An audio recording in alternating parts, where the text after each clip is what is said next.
The small town of Dixon sits perched atop the high, windy plains along the Texas-New Mexico border, country that on its surface is just about as unforgiving as any on earth, but it is the place where my heart resides, with its people, under a vast blue sky, the horizon stretching across the plains broken only by mesquite trees, windmills, cattle, and oil wells.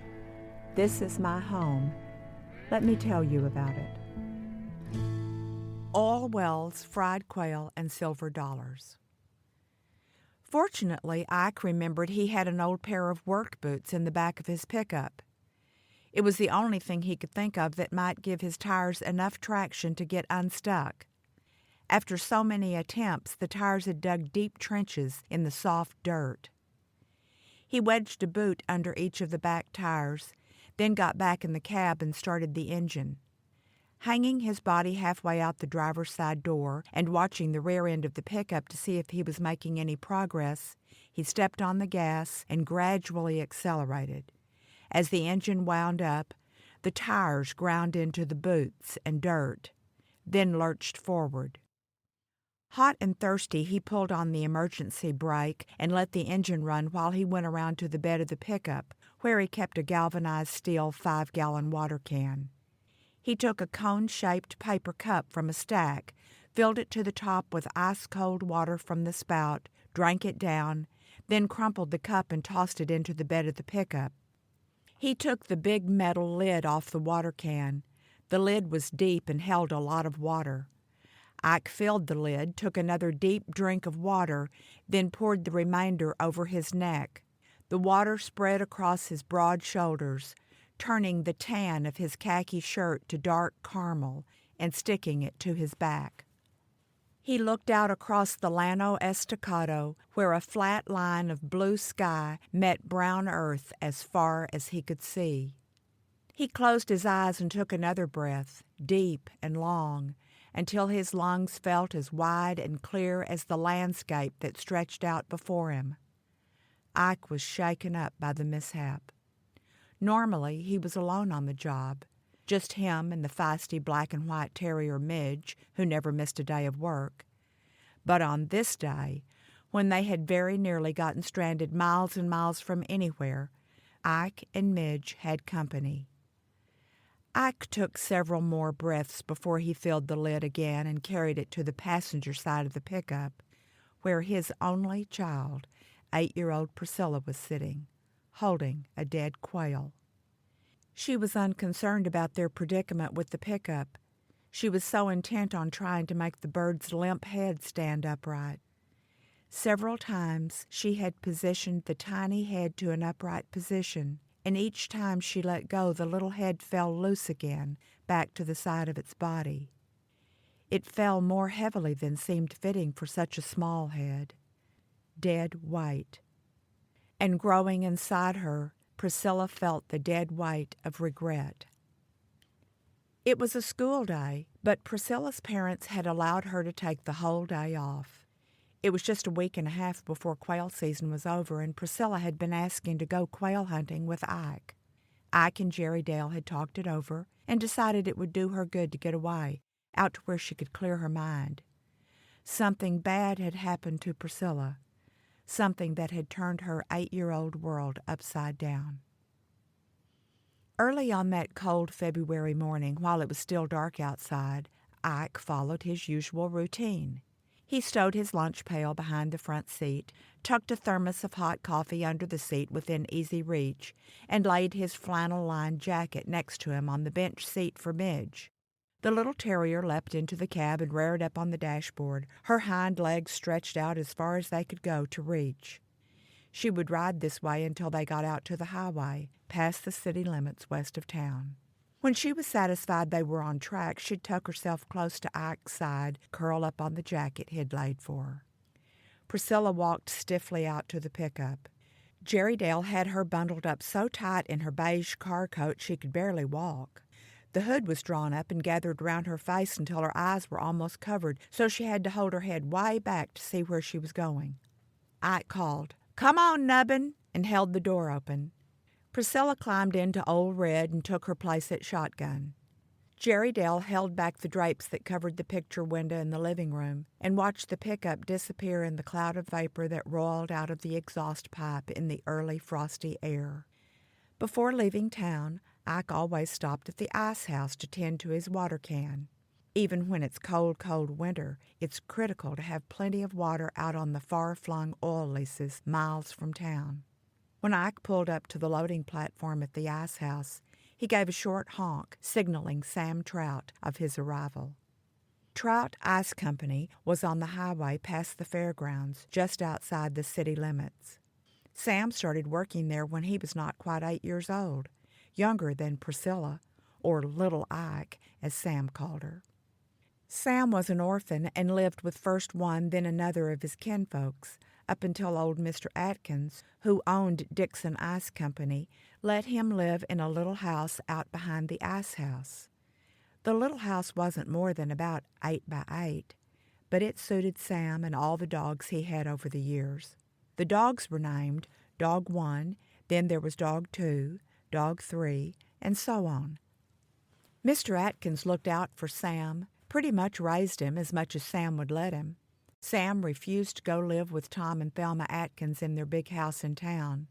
Sam said he knew his place, even though the Atkins assured him he'd be safe under their roof. Tom and Thelma never had children, and when they died, they left the ice house to Sam Trout. Sam served with the Harlem Hellfighters in the Great War and had come back from France nearly blinded from mustard gas. But he knew his way around the ice house and went straight back to work for Mr. Atkins, still refusing to move inside the city limits. Sam was born independent. Independent as a hog on ice, he was used to saying. Priscilla had never seen this hog, could only imagine it tromping around on big blocks of ice somewhere inside the ice house. It bothered her some, but she decided if it didn't bother her daddy, she wouldn't let it bother her either. She also figured her mother had no idea about this independent hog on ice. Another reason to keep it to herself. Priscilla had known Sam Trout for as long as she could remember. She liked to go with Ike to visit him and have coffee. Priscilla learned to eat fruitcake at Sam's. She never learned to like it, but she learned to eat it. Sam always served her and her daddy a slice when they stopped by. Claxton's fruitcake. According to Sam, it was the only fruitcake fit to eat. For as long as Priscilla could remember, she was amazed at how Sam Trout could live in such a tiny house. But there wasn't a thing he didn't have and wasn't able to put his hands on. Every inch of space provided a specific place for everything. Shelves ran up the walls and were stacked with cigar boxes and fruitcake tins filled with necessities. The walls had cracks that let in the wind, so Sam had covered them with newspapers and pages from magazines, creating a kind of time capsule. Priscilla didn't know if it was polite to read someone's wallpaper, but she did. Even the ceiling had hooks hanging down at different lengths. A tea kettle hung on one, a heavy cast-iron skillet on another. And books. Must have been over 100 books arranged in neat rows all the way up to the ceiling. His books covered every subject Priscilla could imagine, and he loaned them out to anyone who was interested. Sam was superstitious, too, and there were rabbits' feet nailed up all around the room and a horseshoe over the door. He kept a tow sack filled with silver dollars stowed behind the front door. Once in a while, when Priscilla and Ike were there, he'd take one of the big Cohens out to show Priscilla. Holding it right up close to his eyes to make out the engraving, he would remark on the year it was minted and what had been going on in the world that particular year. Then, ever so often, Sam Trout would press the silver dollar into Priscilla's small hand and say, "Little Ike, you take this one, and if you always keep it, you'll never be broke." That cold morning at the ice house, when Sam heard Ike's honk, he poked his head through a narrow slit between two huge doors that hung on heavy metal rails. He flashed a wide grin that lit up his face and made his eyes crinkle. When he saw Priscilla lumbering out of the pickup, he let out a howl of laughter and said, "Little Ike, you're looking like a trussed-up pig in that coat." Pig, she thought, and her mind went to the problematic hog on ice behind those heavy doors. Ike lifted her up and sat her on the edge of the concrete platform and went to get his big water can. Sam disappeared inside and came out carrying a heavy block of ice with a pair of huge tongs. There were deep scrapes on each side of the ice block, scrapes made either by the tongs or the hog hooves. Priscilla didn't know. Sam eased the block into Ike's water can, topped it off with a hose, then loaded it into Ike's pickup. Ike motioned to Priscilla, saying, "Come on, Nubbin, let's hit the road," and lifted her into the cab. Sam gave a knock on the side of the pickup and waved as they pulled away. Priscilla turned around stiffly to look back and wave until her breath fogged up the window and she could no longer see Sam, and he could no longer see her little cinched-up face. Ike drove past the old Shaw place that was falling to staves, past the tiny airstrip where an orange windsock was almost always blowing straight out, past the little herd of antelope that grazed a pasture west of town.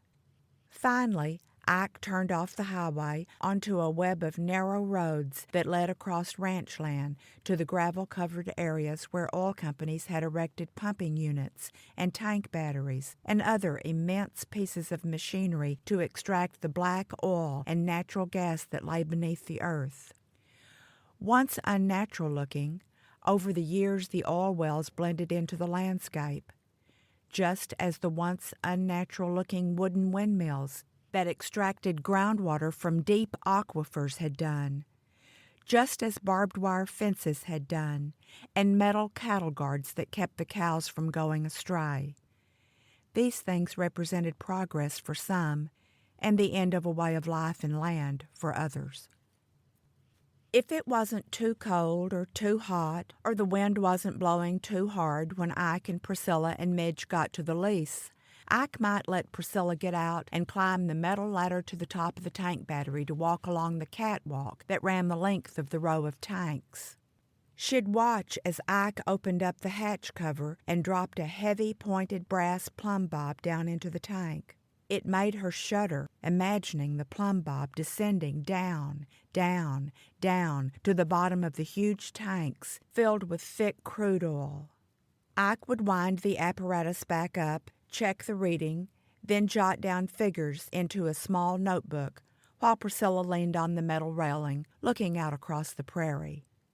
Like her daddy, Priscilla could always spot an animal anywhere, and from way up on the catwalk, it was even easier to spot jackrabbits and cottontails. Sometimes a slender antelope would stand frozen, its eyes fixed on Priscilla's eyes, then be gone so fast it barely kicked up a puff of dust. She stayed on the lookout for jackalopes, too. Some day, she believed, if she looked hard enough, she'd spot one. Climbing down, the metal rungs sent pings reverberating along the metal railings. "Be careful now, Nubbin, watch your step." Ike framed his arms around her, protecting her as they made their way down. Once back on the ground, they'd go to what was called the doghouse. It was a small building with a desk where Ike kept log books with long columns of figures representing the amount of oil in the tanks, the results of tests for the quality of the oil, and figures from transporters who'd pumped oil into trucks and hauled it away down the caliche-covered road and off to refineries. There was a space heater that hummed on cold days, the bright orange coils making the room toasty. After a while, Ike would clear off a place on the desk and bring out his big silver lunch pail, and father, daughter, and dog would enjoy bologna sandwiches, pickles, Fritos, and black coffee from a thermos, finishing off with pink snowballs.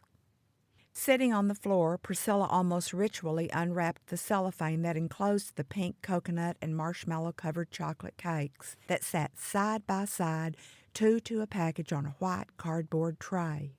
Thinking they looked like small pink clouds, she'd bite deep into the cream-filled center, causing coconut flakes to fall like pink snow onto the uneven planks on the floor. Midge would clean up the flakes, missing a few bits that fell through cracks and landed on the dirt below the doghouse, leaving morsels for field mice. On this particular day, Even before his pickup got stuck in the dirt, Ike was uneasy. He was concerned about his little girl and what had happened to her at school. And he had some misgivings about the promised quail hunting. Fried quail, the way Ike cooked them, was one of Priscilla's favorite meals. Ike knew Priscilla would be disappointed if they came home empty-handed, but he also knew she had a child's limited understanding of exactly how the food chain worked. On the seldom occasions when he brought home a few birds, he made sure to clean and pluck them out by the trash barrels in the alley, away from sight, careful not to let Priscilla catch a glimpse of the gory job. Her only experience with the birds would be when she bit into the tasty fried meat alongside rich brown gravy made from the pan drippings and poured over biscuits and fried potatoes. So when they started for home, Ike's instinct was to pretend not to see the covey of quail just off the road scratching around in a stand of shinry oak. But Priscilla's eaglet eyes spotted the birds, and he was obliged to pull over. No doubt it was his preoccupation with so many things that caused him not to notice how soft the dirt was on the side of the road. One blast of his shotgun brought down a half-dozen birds. As he always did, he felt some regret at having shot an animal. He carried the small feathered bodies back to his pickup. Priscilla waited for his permission, then leaped out of the pickup to see. She eagerly took one of the now limp birds in her hands. The unmistakable reality took her breath away for a few seconds. She cradled the quail in her small hands, carried it back to the pickup where she sat quietly. The little neck failed to hold up the tiny head, no matter how many times she tried. She was oblivious to the fact that they were stuck in the soft dirt. She had no idea they could be stranded, no idea that in an hour or so darkness might surround them. Priscilla knew about death, though, for the first time. It was just a couple of days before that Jerry Dale had gotten the call from the school. Priscilla's teacher wanted to meet with her.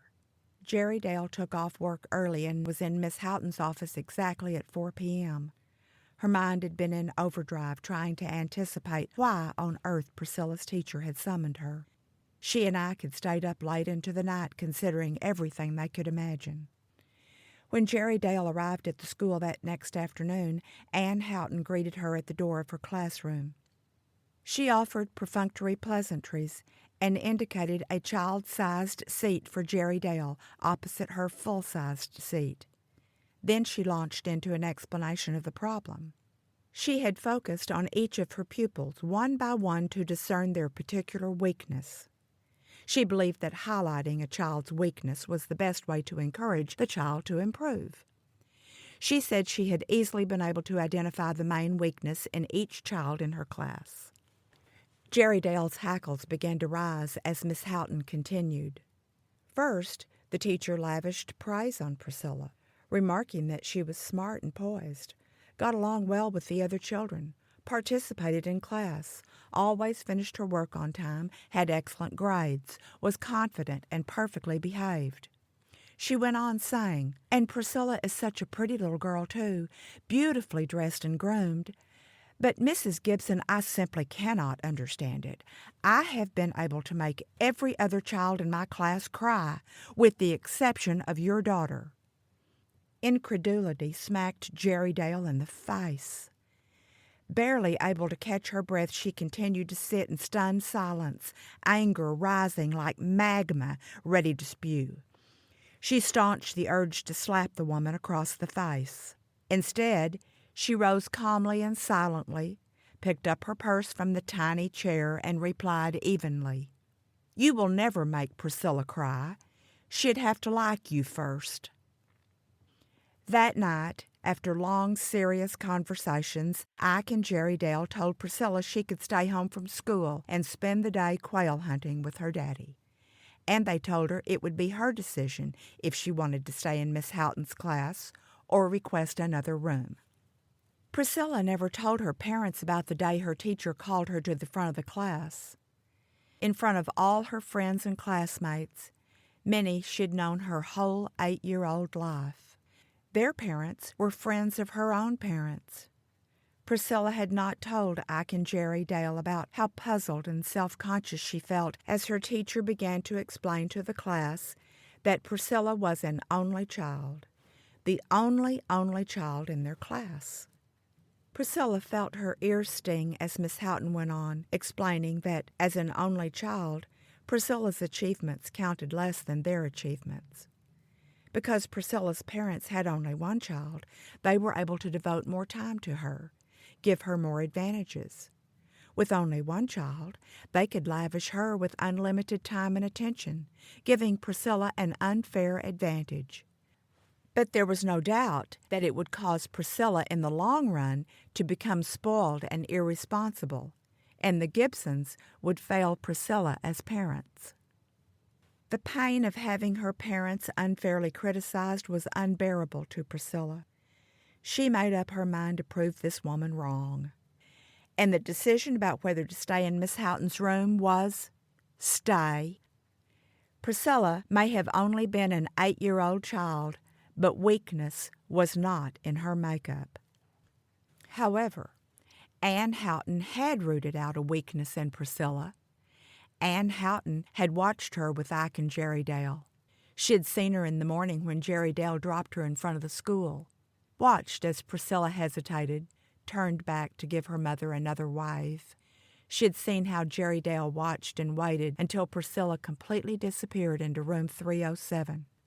Miss Houghton had seen Priscilla's pace quicken in the afternoon when she saw Ike waiting at the curb in Old Red, holding on to her little terrier to keep her from leaping out the window. Ike would call, "Come on, Nubbinhead," and Priscilla would break into a run to join him. Ike and Jerry Dale lived in the softest spot in Priscilla's heart. Ann Houghton enjoyed the reputation of being the best teacher for gifted children at Beale Elementary. And when Priscilla was placed in her class, Ike and Jerry Dale were confident their daughter would excel and rise to the challenge. Although Miss Houghton wasn't warm like the other elementary teachers, most everyone explained her personality by saying, "Well, you know, she's not from around here." When asked where she was from, she replied curtly that she was from back east. When Ann Houghton came from back east to live and work in the small remote town of Dixon, she brought not only her New England sensibilities, both real and contrived, she also brought her longtime companion, Nancy Hughes. One could almost picture the pair standing, eyes closed, before a map of the U.S., jabbing a finger somewhere left of the East Coast, landing on Dixon, and agreeing it was about as far away from disapproving and disowning families as they could get. Nancy Hughes was also an elementary school teacher. She was more outgoing than her companion and became well-liked around town. Ann Houghton's attitude toward Dixon and the citizens of Dixon was almost palpably contemptuous. She was not well-liked. She was a striking-looking woman. Her hair was salt and pepper, and she wore it swept back, emphasizing a pair of black eyes that could bore holes into any subject they became fixed upon. She had invested in a few tailored suits made in Boston, classic suits that only required raising or lowering a hemline to keep them in style. She honed and embellished a story that included a Boston Brahmin family, a father who had served in the diplomatic corps, and a childhood of fascinating experiences abroad. She spoke with an odd mixture of accents that she'd contrived to sound socially superior and polished, a way of speaking she picked up from her mother, who had been trained as an actress to speak with a mid-Atlantic accent. Ann Houghton was actually born and raised in South Boston and put herself through college working part-time in summers in her father's package store. When she graduated from college, she and Nancy Hughes looked for a place that would put distance between them and their conflicted family relationships. The legendary Llano Estacado and the distant town perched atop those high plains was about as far away as they could get. Both of them were hired at Beale Elementary. With their combined salaries, they bought a white brick ranch-style house, and they found their individual niches. Anne joined the Episcopalian Church. She enjoyed associating with the Epistocrats. Nancy joined the new chapter of the Pink Ladies Hospital Auxiliary. She enjoyed volunteer work and liked to be involved in community activities. As different as they were a devoted couple. Anne and Nancy were surprised when they learned another Dixon denizen hailed from working-class Boston, Pinky Dooley. Anne avoided Pinky, the popular proprietor of the Sundown Lounge. Dixon may be a long way from Massachusetts, but the world is forever small.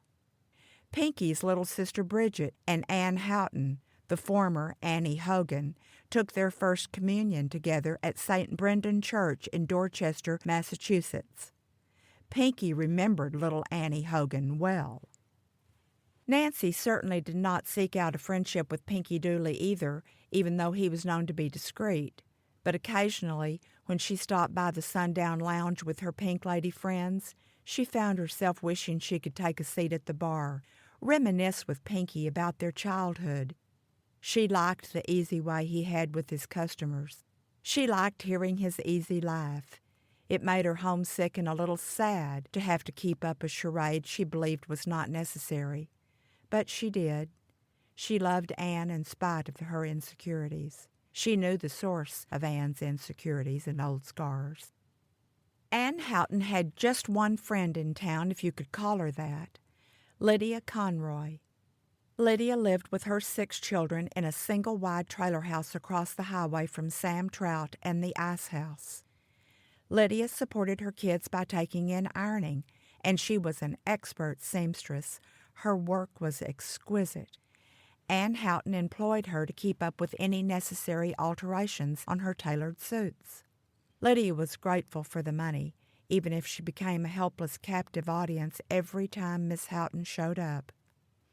Lydia and all 6 kids, Steve and John, 12, twins, Walton Frank and Calvin Dale, 10, Carlene Suzanne, 8, Stanley Robert, 6, and little Callie Francis, 5, were obliged to sit lined up on the uncomfortable hide-a-bed in the cramped living room, listening to Anne Houghton drone on and on, frequently for an hour or more, repeating stories about the privileged life she had had growing up. Stories so obviously fabricated, even 5-year-old Callie Francis would roll her eyes and giggle until Lydia raised an eyebrow or pinched her on the leg. Lydia had begun to notice that Carlene Suzanne, who was in Miss Houghton's 3rd grade class with Priscilla, was unusually subdued when her teacher came to visit. If Lydia had had the time to so much as think about anything other than keeping her kids fed and clothed and a roof over their heads, she might have been more concerned about it. All Lydia thought to do when Miss Houghton left was to reward her brood for their polite behavior with extra goodies from a stash of off-brand cookies she kept high up in the kitchen cupboard. Carlene Suzanne enjoyed visiting Sam Trout after school. When she got off the bus, she'd streak across the road to his tiny house and look over his books until she found something she liked, and she liked them all. Sam gave her fruitcake along with the books. Without her knowledge, he had started a savings account for her college. Sam's sight was getting worse, and Carlene Suzanne would sit next to him and Dog 4 a lot of afternoons reading aloud to them. She thought Dog 4 preferred Louis L'Amour and Zane Grey novels over Sam's classics. But lately, since the start of school, Carlene Suzanne had become troubled and avoided reading aloud to Sam. One afternoon she was eating a slice of fruitcake when she began to cry. "Girl, what in the wide world is wrong?" Between sobs, Carlene Suzanne said she was ashamed of her lisp and that she was dumb and worthless because of it. Miss Houghton had told her so. And Carlene Suzanne wasn't the only one. Terry, the sensitive little Sneed boy, had been made to stand in front of the classroom while Miss Houghton noted that he ran like a sissy on the dodgeball field. Bonnie Simpson, so fragile after losing her mother, was singled out for having messy hair, especially hurtful, considering her father had taken so much effort to fix her hair in pigtails the way her mother had done. Scott Thomas developed a stutter. Priscilla Gibson was called out for the sin of being an only child. And Carlene Suzanne who sat so still and quiet, grew more and more ashamed of her lisp after Miss Houghton described her as too lazy to speak properly. Sam stayed quiet for a good while. Then he told Carleen Suzanne to go on home. He had something he needed to do. Seeing this little girl so hurt and hearing about the other kids made Sam as mad as he had ever been.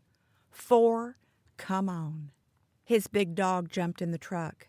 Even though it was nearly dark, and Sam never went to town after dark, he headed straight to the door of Ann Houghton's sterile-looking white brick house. One by one, child by child, Sam Trout confronted her with her unforgivable actions. He let her know that he might be an old, half-blind black man, but if he ever heard of her hurting another child, she'd have him to answer to. With a few words from Sam, when customers stopped by the ice house, parents began to put pieces together. Complaints were made. Pinky Dooley let word slip that the highfalutin Ann Houghton had grown up the down-at-heel youngest of 10 Hogan kids from Dorchester, Massachusetts. Ann Houghton resigned. They lived on Nancy's income alone. Most everyone avoided Ann, except for Lydia Conroy. Lydia kept up a relationship because she was just too soft-hearted not to. Twice a year, maybe, she'd stop by the white brick house to visit a few minutes with the pair, see how they were doing, and report on her family. Every one of her children had gone to college. Carleen Suzanne had been awarded a full-ride academic scholarship, with expenses supplemented by an anonymous donor.